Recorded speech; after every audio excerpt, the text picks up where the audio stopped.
Hi అండి, welcome to Soumya's kitchen. ఈరోజు chicken పచ్చడి ఎలా చేసుకోవాలో ఈ వీడియోలో చూసేయండి. ముందుగా స్టవ్ వెలిగించుకొని ఒక బాండీ పెట్టుకొని 1 కప్పు నూనె పోసుకోవాలి. నూనె వేడెక్కాక ఒక 1/2 కేజీ చికెన్ వేసుకోవాలి.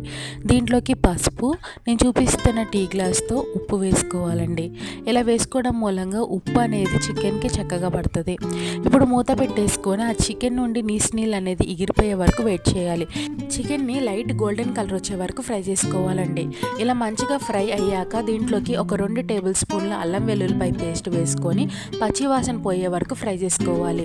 ఇలా పచ్చివాసన పోయాక దీంట్లోకి జీలకర్ర, మెంతులు కలిపిన పౌడర్ ఒక 2 టేబుల్ స్పూన్లు వేసుకోవాలి. ఇప్పుడు దీంట్లోకి 1.5 టీ గ్లాసు కారం వేసుకోవాలండి.